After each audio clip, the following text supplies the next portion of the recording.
Nah, kali ini kita akan belajar tentang TPS ya, Tes Skolastik UTBK SBMPTN 2021. Nah, ini TPS-nya kuantitatif dan versi HOT ya, versi hot ya.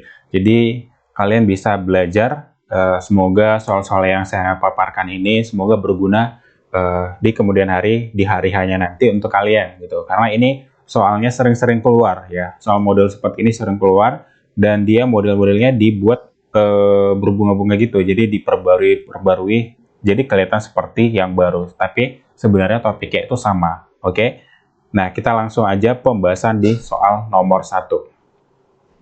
Nah, kalau kita lihat di soal nomor 1 ini ya, perbandingan jumlah penduduk kota Binjai dan kota Pakam dinyatakan dengan limit ya, ini limit X mendekati 1. Oke, T kuadrat ditambah T dikurang 2 per T kuadrat tambah 2T dikurang 3. Nah, jika jumlah penduduk kedua kota itu 700.000 jiwa, jumlah penduduk kota Binjai adalah berapa? Nah, ini sangat gampang. Sebenarnya tipe-tipe kayak gini sebelumnya udah pernah dipelajari, tapi yang menyatakan ini adalah bentuknya hot banget, dia gabung jadi ke limitnya gitu. Oke, sekarang kita kerjakan dulu limitnya.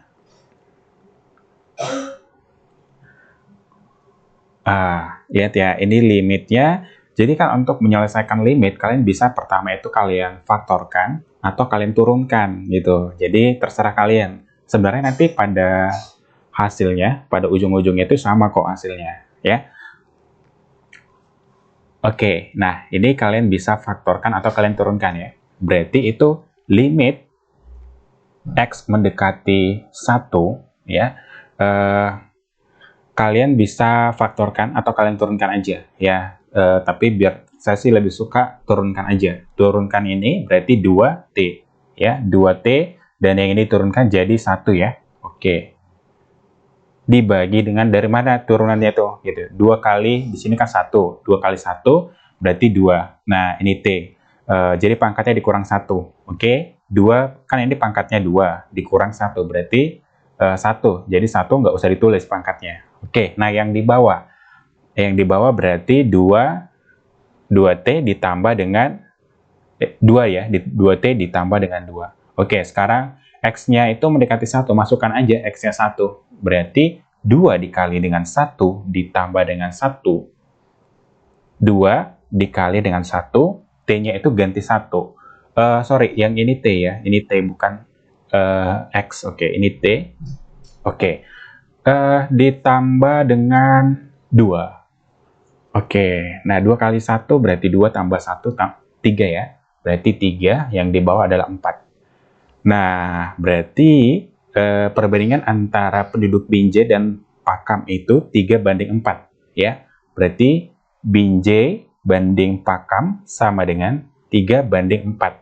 Nah, sekarang kita cari Binjai ya. Yang dimintakan adalah jumlah kota Binjai, apanya penduduknya. Sementara jumlah totalnya mereka itu Binjai dan Pakam itu 700.000 jiwa. Oke. Nah, berarti Binjai sama dengan, ini kan Binjai kan 3, ya ini 3 ya. 3 yang bawahnya tambahkan ya, 3 ditambah dengan 4. Oke? Dikali dengan total. Totalnya penduduknya itu adalah 700.000. Oke, berarti 3/7 dikali dengan 700.000. Nah, ini 700.000 ya, sorry.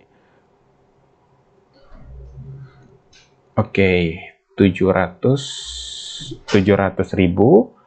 Nah, ini berarti jawabannya adalah 10, berarti 3, berarti 300.000. Nah, berarti jumlah penduduk di kota Binjai dari soal ini, ya itu berarti 300.000. Nah, sekarang kalau misalnya dicari, ini jadi B ya jawabannya. Kalau ditanya jumlah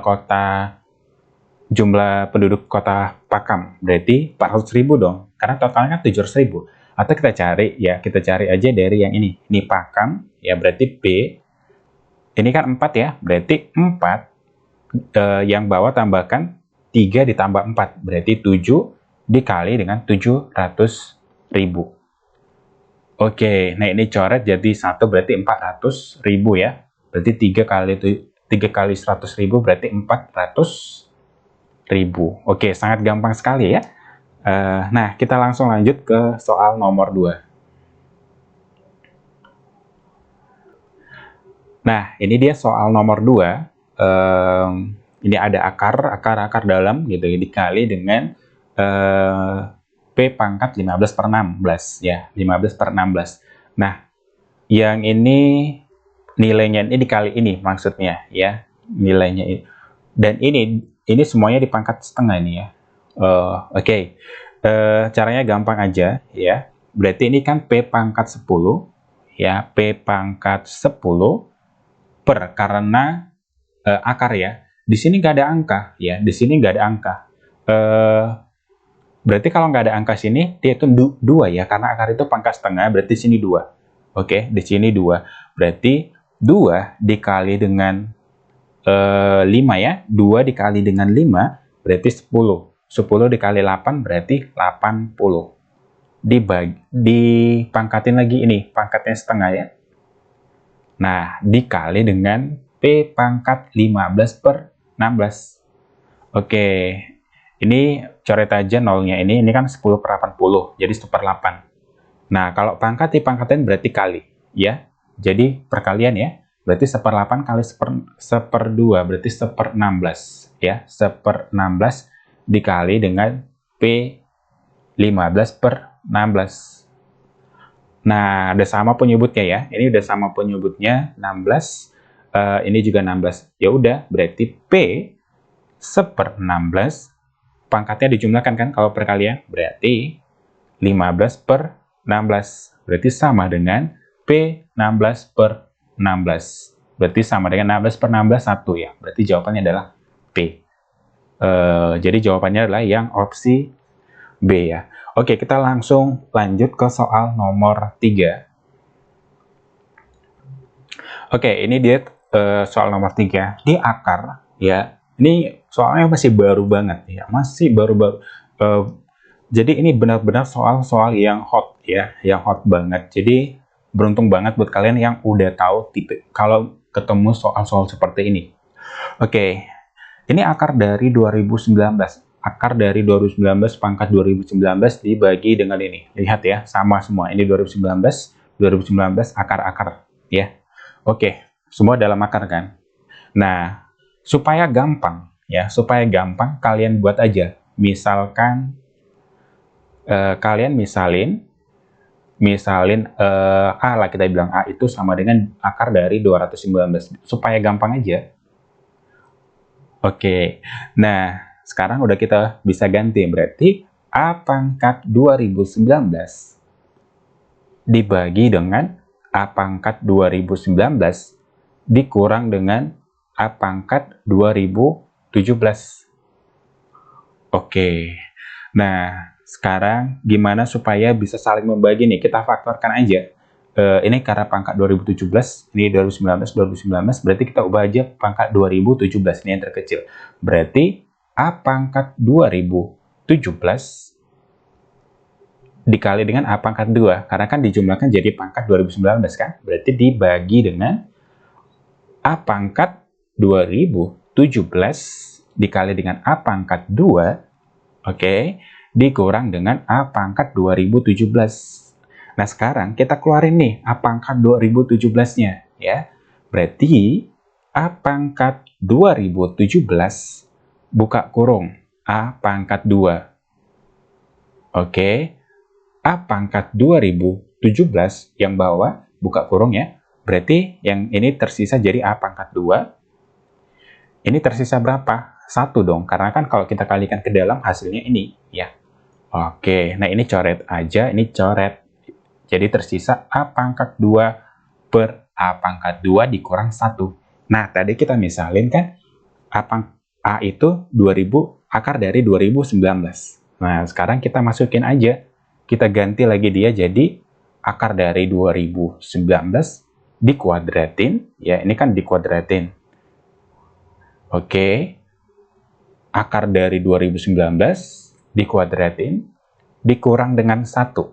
Nah, ini kalau dikuadratin, akar dikuadratin Berarti pecah ya akarnya ya. Jadi 2019 per 2019 dikurang dengan 1.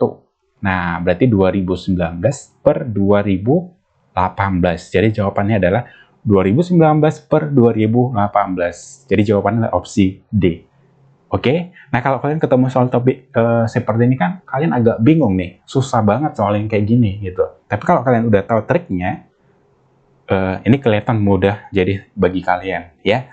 Oke, kita next ke soal nomor 4. Nah, ini adalah soal nomor 4. Diketahui akar-akar persamaan kuadrat ya, x kuadrat ditambah dengan px dikurang dengan 3p ditambah 1 sama dengan 0 adalah x1 dan x2. Akar-akarnya katanya adalah x1 dan x2. Jika x1 kuadrat ditambah dengan x2 kuadrat sama dengan 5, maka nilai p adalah, nah ini sangat gampang sekali ya, sangat-sangat gampang. Dan ini sering banget keluar ya, ini sering banget keluar di soal-soal UTBK. Oke, kita kerjakan yang dia minta. Sebelumnya langsung cepat aja, langsung kita kerjakan atau langsung kita buat aja deh. Kalau dia x1 ditambah dengan x2, berarti rumusnya adalah minus b per a. B-nya berapa? Ini positif p, A-nya berapa? 1. Koefisien dari si x kuadrat ini. Oke, berarti minus p per 1, nggak usah ditulis lagi satunya. Oke, tetap hasilnya itu kok. Nah, x1 kali x2, x1 kali x2 berarti c per a. C-nya siapa? Ingat, c itu yang nggak ada x ya. Berarti negatif 3p ditambah dengan 1. Ini c-nya ya.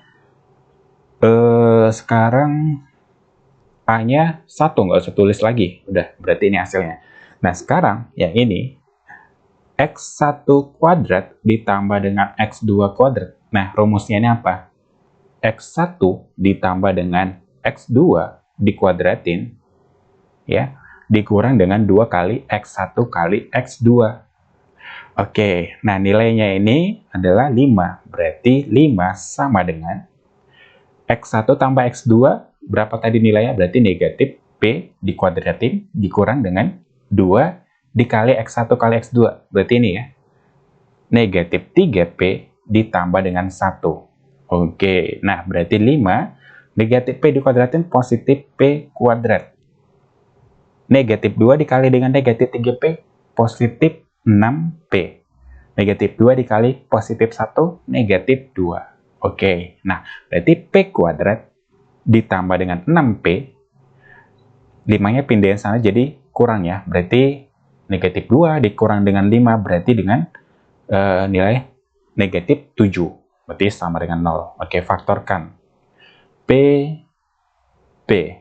hasil kalinya, dua bilangan hasil kalinya negatif 7, jika dikalikan hasilnya negatif 7, jika dijumlahkan hasilnya positif 6, berarti positif 7 negatif 1 sama dengan 0, berarti sini p-nya sama dengan negatif 7 atau P itu bisa aja positif 1. Jadi jawabannya adalah yang opsi B. Oke, sangat gampang ya ketemu soal yang seperti ini.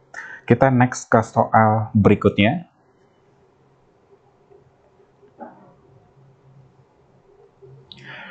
Nah, ini adalah soal fungsi ya. Ini adalah soal fungsi. Nah, sebelumnya ke topik ini, sebelum kita ke soalnya ya, pembahasan soalnya, saya jelasin dulu itu gimana sih nyatakan fungsi. Jadi kalau fungsi itu ya, kalau fungsi teman-teman ingatin aja itu sama dengan peluru ya, peluru ya, atau senapan ada pelurunya gitu ya.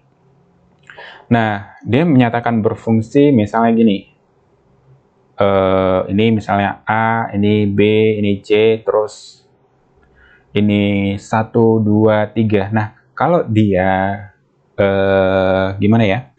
Kalau dia fungsi, berarti dia berfungsi pelurunya, ya, bisa menembak gitu, menembak sasarannya, ya, dan dia harus menembak gitu. Ini ini berarti 1 ya, lihat ya. Nah, ini dia menyatakan fungsi. Oke. Nah, ini contoh sederhana aja ya. Nah, ini dia menyatakan fungsi ya, karena dia sama-sama berfungsi semua ya. Dia menembak semuanya gitu. Oke, kita lihat aja yang atau ini aja ya, saya jelasin, nanti kalian langsung lihat. Ini pertama 1, oke, itu udah benar. Dan misalnya lagi ya, A, B, C, 1, 2, 3. Dia bisa nggak menembak dua kali? Nah, dia nggak bisa, karena kan pelurunya 1 ya. Jadi 1 ini nggak bisa menembak 2. Oke, ini nggak fungsi. Oke, paham ya? Ini nggak fungsi namanya, nggak berfungsi, jadi itu salah ya. Oke, supaya kalian tahu aja membedakan mana yang salah, mana yang benar gitu. Nah, terus gimana lagi? Kalau kayak gini bisa nggak? Ini terus ini juga dia menembak ke sini semuanya. Ini fungsi ya, ini namanya nyatakan fungsi. Kenapa? Intinya di sini nggak ada kosong ya. Dia menembak semuanya. Oke, walaupun di sini ada kosong, ya nggak jadi masalah. Yang penting pelurunya udah menembak sasarannya semuanya. Oke, walaupun hanya satu sasaran ditembak, itu nyatakan fungsi.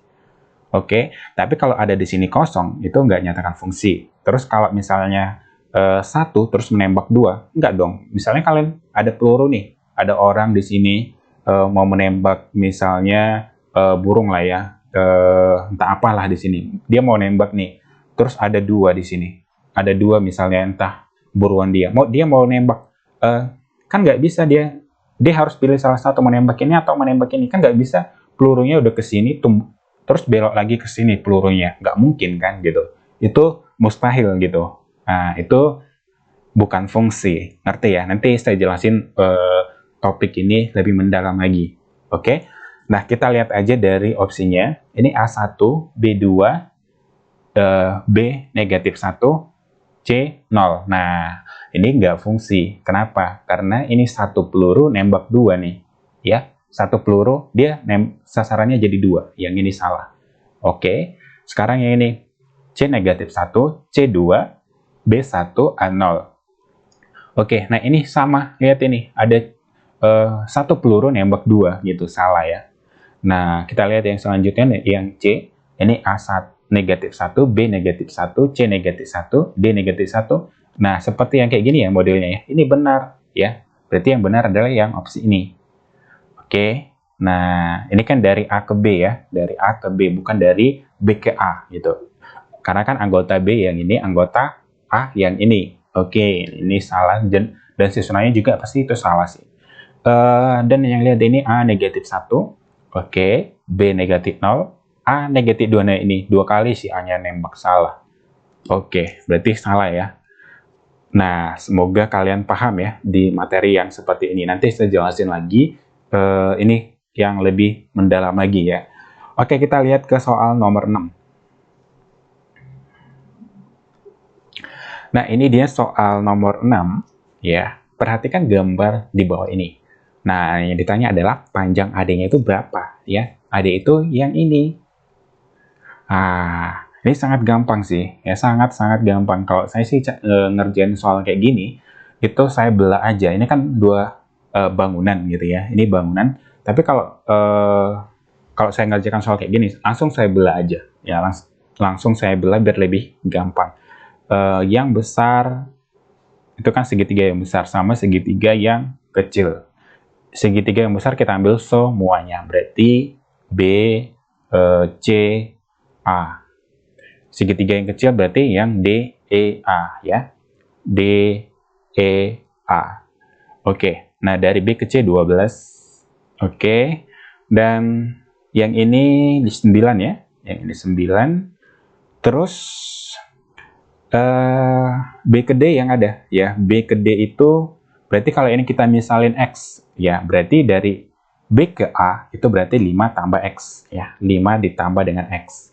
Nah, berarti DA berarti X. Nah, sekarang kita perbandingkan aja. Ya, kita perbandingkan mereka semua gitu ya. Oke, kita perbandingkan sisi-sisinya. Berarti ini 12, ya, ini adalah 9.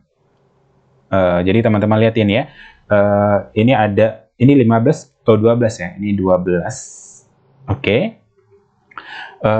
Ini 9, ini 5 tambah X. Berarti 5 ditambah dengan X. Oke. Ini berarti perbandingannya ini banding ini berarti X. Ingat ya, ini banding yang ini. Pokoknya yang mana mereka kalian susunannya yang ini sama yang ini bandingkan. Kalau yang ini nanti sama yang ini. Kayak gitu ya, yang bawah sama yang bawah. Oke, berarti ini 12 per 9. Oke, nah sekarang kalian kali silang aja. Berarti 5 kali 9 berarti 45 ditambah dengan 9X. Sama dengan 12X.